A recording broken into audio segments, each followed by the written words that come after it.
សួស្តីបងប្អូនអរគ្នាថ្ងៃនេះយើងមកមើលទូបជាចដើប្រអប់បងប្អូនណាគឺយើងបានរៀបចំជូនភ្ញៀវហើយការតឡើងចដើប្រអប់នេះចាំមើលគឺក្នុងវាតែម្ដងទៅបាទនេះនឹងសម្រាប់បជាទៅលើចដើប្រអប់បងប្អូនបាទទៅលើចុះក្រោមអានឹងសម្រាប់បជាទៅចដើអានឹងដូចថាចដើយន្តដែរប៉ុន្តែអានេះវាមិនមែនជាចដើយន្តទេវាគ្រាន់តែជាដូចកត្រកអីមួយចឹងហ្នឹងបាទនឹងតាក់ទងទៅនឹងពីប្រើម៉ូទ័រតែមួយសម្រាប់យោងអីចឹងទៅអានេះកន្លែងយើងខនិចទៅលើកុងតាក់របស់មានលើមានក្រោមអាហ្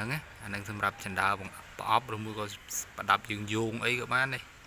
ប៉ុន្តែវាមានកុងតាក់លើក្រោមសម្រាប់ខនិចចូលអានេះកុងតាក់ទី1កុងតាក់ទី2ចឹងហ្នឹងហើយកុងតាក់ទ័រហ្នឹងគេប្រើភ្លើង380ហើយយើងប្រើ Poisit 2បាទ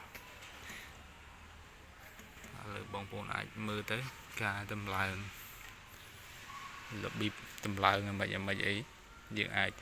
ទស្សនាតាមនឹងធ្វើតាមនឹងបានអត់អីទេបាទ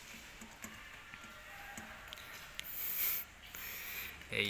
នេះគឺជាដុំវាលេជំនួយដោយសារតែជើងកុងតាក់ទ័ររបស់យើងអត់សូវប្រើជើងជំនួយវាច្រើន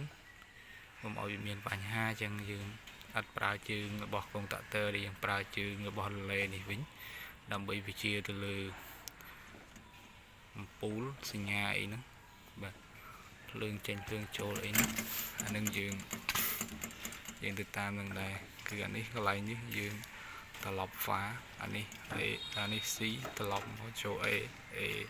ខាងលើនេះដើម្បីឲ្យម៉ូទ័រវិលទៅមុខហើយត្រឡប់មកក្រោយវិញអានឹងគឺសម្រាប់ចណ្ដើប្រអប់ផងយើងគឺនៅពេលដែលចណ្ដើវាឡើងទៅដល់លើ